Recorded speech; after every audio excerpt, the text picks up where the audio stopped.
Hello everyone, എല്ലാവർക്കും EasyBay അക്കാഡമിയിലേക്ക് സ്വാഗതം. നിങ്ങളാണ് സുഖം വിശ്വസിക്കുകയാണ്. അപ്പോൾ നമ്മൾ വന്നിട്ടുള്ളത് നമ്മുടെ കേരള ഹൈക്കോടതിയിലേക്ക് പുതിയൊരു നോട്ടിഫിക്കേഷൻ വന്നിട്ടുണ്ടായിരുന്നു.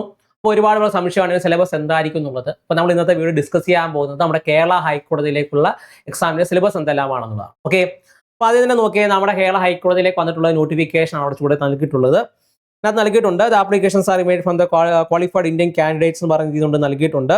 ഓക്കെ, അത് വിളിച്ചിട്ടുള്ള രണ്ട് പോസ്റ്റിലേക്കാണ് പ്രധാനമായിട്ട്. ഒന്നെന്ന് പറയുന്നത് ഈ പറഞ്ഞ ഡ്യൂപ്ലിക്കേറ്റർ ഓപ്പറേറ്റർ എന്ന് പറയുന്നത്, മറ്റൊന്ന് അറ്റൻഡർ ഗ്രേഡ് 2 എന്ന് പറയുന്നത്. അല്ലേ, നമ്മൾ കഴിഞ്ഞ വീഡിയോയിൽ വ്യക്തമായിട്ട് ഇതിനെക്കുറിച്ച് പറയുന്നുണ്ട്.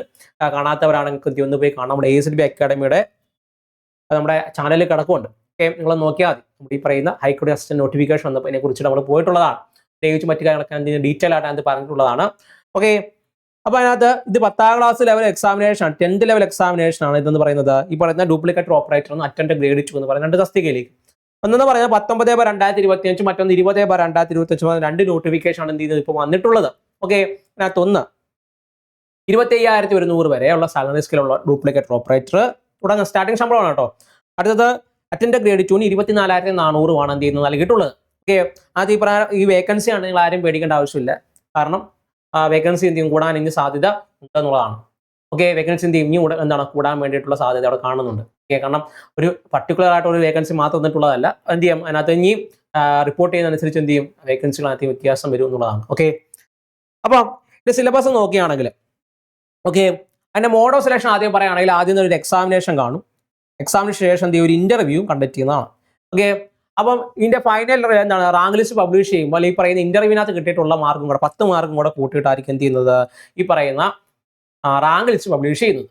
അപ്പൊ ആദ്യം നിങ്ങൾ എന്ത് പാസ്സാവണം, എക്സാം പാസ്സാവണം. എക്സാം പാസ്സാവണമെങ്കിൽ സിലബസ് അറിയണം, ആണല്ലോ. നോക്കിയേ, പ്രധാനമായിട്ടും ഇതിനകത്ത് 100 മാർക്കിനാണ് എക്സാം. ഓക്കെ, കാരണം ഓർത്തിരിക്കുക, 100 മാർക്കിനാണ് എക്സാം. ഓക്കെ, അത് കൂടാതെ തന്നെ ഒരു ക്വസ്റ്റ്യന് 1 മാർക്ക് എന്ന രീതിയിലാണ് എന്ത് ചെയ്യുന്നത് പോയിട്ടുള്ളത്. 100 ചോദ്യത്തിന് ഉള്ള സമയം, 100 ക്വസ്റ്റ്യൻസിനുള്ള ടൈം എന്ന് പറയുന്നത് ഏകദേശം 75 മിനിറ്റ് ആണ്. ഓക്കെ, 75 മിനിറ്റ് ആണ് ഈ പറയുന്ന 100 ചോദ്യത്തിന് എന്ത് ചെയ്യണം, നിങ്ങൾ അറ്റംപ്റ്റ് ചെയ്യാനുള്ള സമയം എന്ന് പറയുന്നത്. ഓക്കെ, 75 മിനിറ്റ്, അതായത് ഏകദേശം 1 മണിക്കൂറും 15 മിനിറ്റ് നിങ്ങൾക്ക് എന്ത് ചെയ്യും, ലഭിക്കും, ആണല്ലോ. മറ്റൊരു പ്രധാനപ്പെട്ട കാര്യം പറയട്ടെ, ഇതിന് നെഗറ്റീവ് മാർക്ക് ഉണ്ട്. അതായത് 1/4 ആണ് നെഗറ്റീവ് മാർക്ക് എന്ന് പറയുന്നത്. 1/4 ആണ് അത് നെഗറ്റീവ് മാർക്ക്. അതായത് അറിയാൻ മേത്ത ചോദ്യം ഉണ്ടെങ്കിൽ വെറുതെ കുത്തി സമയം കളയരുത്. ഓക്കെ, വ്യക്തമായിട്ട് നോക്കി മനസ്സിലാക്കിയതിനു ശേഷം എന്ത് ചെയ്യരുത്, ഒരു ചോദ്യം അറ്റൻഡ് ചെയ്യാവും. അത് മാത്രമല്ല, അഥവാ കറക്കി കുത്തുവാണെങ്കിൽ പോലും 1 2 ചോദ്യം ലോജിക്കലി ചിന്തിച്ചിട്ട് എന്ത് ചെയ്യുക എന്നുള്ളതാണ്. ഇനി നോക്കിയേ, പ്രധാനമായിട്ടും നോക്കേണ്ടത് എന്തെല്ലാമാണ് അതിനകത്തുള്ളത് എന്നുള്ളതാണ്. ഒന്ന്, ജനറൽ നോളജ് ആണ് കറണ്ട് അഫയേഴ്സ് 50 മാർക്കിനുണ്ട്. ജനറൽ നോളജ് ആണ് കറണ്ട് അഫയേഴ്സ്. ന്യൂമറിക്കൽ എബിലിറ്റി 20 മാർക്കിനുണ്ട്. മെന്റൽ എബിലിറ്റി 15 മാർക്കിനുണ്ട്. ജനറൽ ഇംഗ്ലീഷ് 15 മാർക്കിനുണ്ട്. അപ്പം ജനറൽ നോളജ് കറണ്ട് അഫയേഴ്സ് 50 മാർക്കിന്, ന്യൂമറിക്കൽ എബിലിറ്റി 20 മാർക്കിന്, മെന്റൽ എബിലിറ്റി 15 മാർക്കിന്, ജനറൽ ഇംഗ്ലീഷ് 15 മാർക്ക്. അതായത് ഇതിന് മാത്രം 50 മാർക്ക്, ഇതിന് ഒറ്റയ്ക്ക് 50 മാർക്ക്, മൊത്തത്തിൽ 100 മാർക്ക് അല്ലേ, ടോട്ടൽ 100 മാർക്ക് ഉണ്ട്. ഓക്കെ, അത് നമ്മൾ പറഞ്ഞു. ഇതേപോലെ 1/4 അതിനകത്ത് ഡയറക്റ്റ് വരും എന്നുള്ളത് പറഞ്ഞു. പ്രധാനമായിട്ടും ഇനി ഈ ജനറൽ നോളജ് ആണ് കറണ്ട് അഫയേഴ്സ് പ്രധാനമായിട്ടും വരുന്നത് എന്തെല്ലാം ചോദിച്ചു കഴിഞ്ഞാൽ, ഈ പറയുന്ന നമ്മുടെ ഹിസ്റ്ററി അല്ലേ.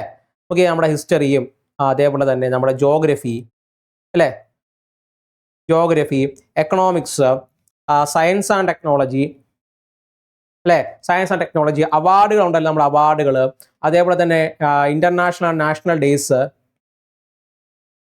അല്ലേ, നാഷണൽ ഡേയ്സ്, അതേപോലെ തന്നെ ബുക്സ് ആൻഡ്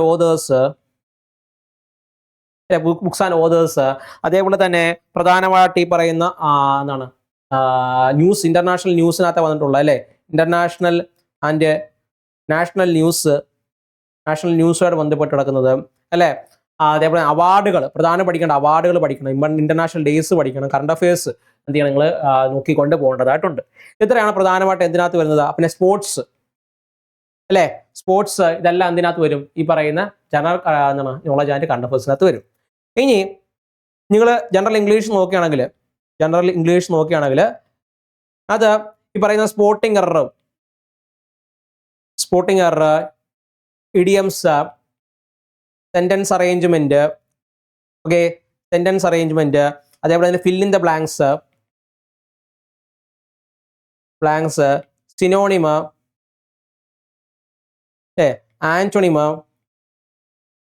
അതേപോലെ തന്നെ active and passive voice, spelling test അല്ലേ, ഇതെല്ലാം ഇതിനകത്ത് വരും. പ്രധാനമായിട്ടും ഈ പറയുന്ന ഇംഗ്ലീഷിനകത്ത് എന്ത് ചെയ്യും വരും എന്നുള്ളതാണ്. ഓക്കെ, എന്താണ് ഇംഗ്ലീഷിനകത്ത് വരും. അതേ സബ്സ്റ്റിറ്റ്യൂഷനകത്ത് എന്ത് വരും, സബ്സ്റ്റിറ്റ്യൂഷൻ അല്ലെ, സബ്സ്റ്റിറ്റ്യൂഷൻ ഒക്കെ എന്തിനകത്ത് വരുന്നതാണ്, ഈ പറഞ്ഞ ഇംഗ്ലീഷിനകത്ത്, ജനറൽ ഇംഗ്ലീഷിനകത്ത് വരുന്ന കാര്യങ്ങൾ തന്നെയാണ്. ഓക്കെ, പിന്നെ മാത്സ് നോക്കുകയാണെങ്കിൽ മാത്സിനകത്ത് ഈ പറയുന്ന രീതിയിൽ എന്താണ് പ്രോഫിറ്റ് ആൻഡ് ലോസ് അല്ലേ, പ്രോഫിറ്റ് ആൻഡ് ലോസ്, പിന്നെ ratio and proportion, speed, time, distance, സമയം ദൂരം അല്ലേ, സമയം ദൂരമായിട്ട് ബന്ധപ്പെട്ടിട്ടുള്ളത് അല്ലേ, അത് തന്നെ നമ്പർ സിസ്റ്റം, സിംപ്ലിഫിക്കേഷൻ അല്ലേ, സിംപ്ലിഫിക്കേഷന്, ആവറേജ് ശരാശരി അല്ലേ, ആവറേജ്, മിക്സ്ഡ് അലിഗേഷനോട് ബന്ധപ്പെട്ട ചോദ്യങ്ങൾ വരാം അല്ലേ. അതേപോലെ തന്നെ ജോമെട്രിയോട് ബന്ധപ്പെട്ട ചോദ്യങ്ങളൊക്കെ വരും. ഇപ്പൊ ഇത്രയാണ് എന്ത് ചെയ്യുന്നത് പ്രധാനമായിട്ട് മാത്തമാറ്റിക്സിനകത്ത് എന്ത് ചെയ്യുന്നത് നമുക്ക് പ്രതീക്ഷിക്കാൻ വേണ്ടി സാധിക്കുന്നു.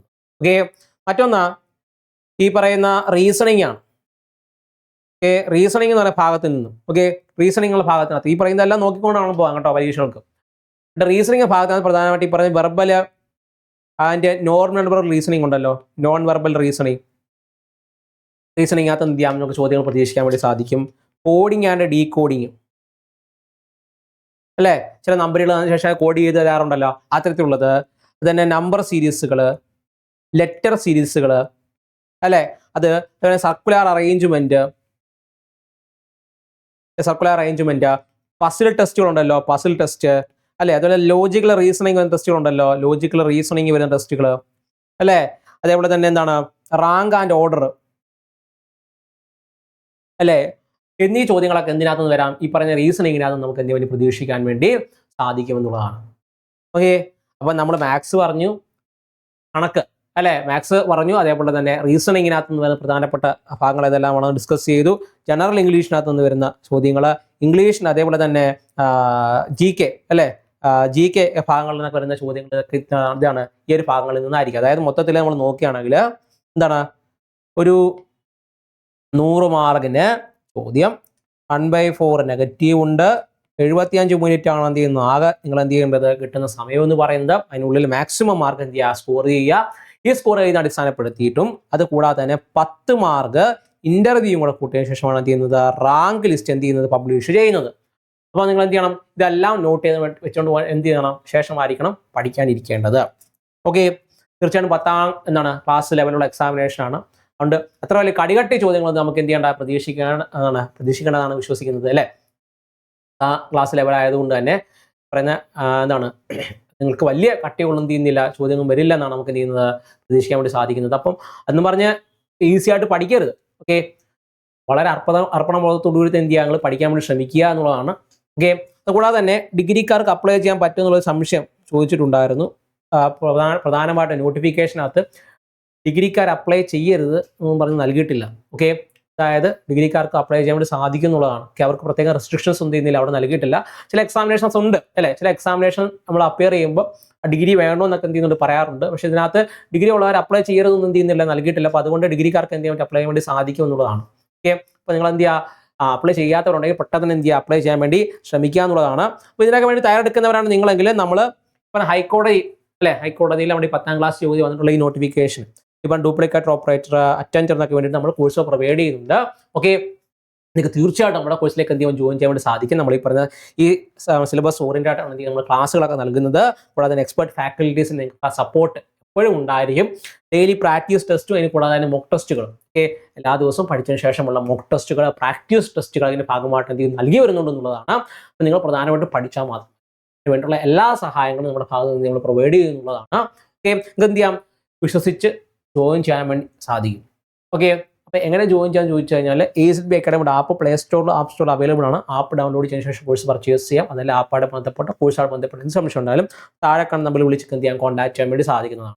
ഓക്കെ, അപ്പം എന്ത് സംശയം ഉണ്ടായാലും താഴെ കാണുന്ന നമ്പറിൽ എന്ത് ചെയ്യുക വിളിച്ച് കോൺടാക്ട് ചെയ്യുക. കോഴ്സിനെ കുറിച്ച് വിവരങ്ങളൊക്കെ നിങ്ങളുടെ ലഭ്യമാകുന്നതാണ്. ഓക്കെ, അപ്പോൾ നിങ്ങൾക്ക് അത്യാവശ്യം ഈ പറയുന്ന സിലബസുമായിട്ട് ബന്ധപ്പെട്ടും മറ്റ് ക്രൈറ്റീരിയ ബന്ധപ്പെട്ടൊക്കെ ഉള്ള ഡൗട്ടുകളൊക്കെ മാറിയിട്ടുണ്ടെന്ന് വിശ്വസിക്കുകയാണ്. എന്തെങ്കിലും മറ്റു കാര്യങ്ങളൊക്കെ എന്തെങ്കിലും ഉണ്ടെങ്കിൽ നിങ്ങൾക്ക് എന്ത് ചെയ്യാം താഴെ കമന്റ് ബോക്സിൽ അറിയിക്കാം. അല്ലെങ്കിൽ ഗൂഗിൾ ഫോമിൻ്റെ ലിങ്കും താഴെ കൊടുത്തിട്ടുണ്ട്. നിങ്ങൾക്ക് എന്ത് ചെയ്യാം നിങ്ങളുടെ ഡൗട്ടുകളും സജഷനൊക്കെ അവിടെ എഴുതി എന്ത് ചെയ്യാം രേഖപ്പെടുത്താൻ സാധിക്കുന്നതാണ്. ഓക്കെ, അപ്പോൾ മറക്കണ്ട, ജോയിൻ ചെയ്യാൻ താല്പര്യമുള്ളവർ ഉടനെ തന്നെ എന്ത് ചെയ്യുക ജോയിൻ ചെയ്യുക. ഇത് പഠിച്ചു തുടങ്ങുക. ഓക്കെ, നമ്മുടെ ഹൈക്കോടതികളിലേക്കാണ് എന്ത് ചെയ്യുന്നത് വിളിച്ചിട്ടുള്ളത്. അപ്പോൾ നല്ല പ്രസ്റ്റീജിയസ് ഉള്ള ജോബാണ്.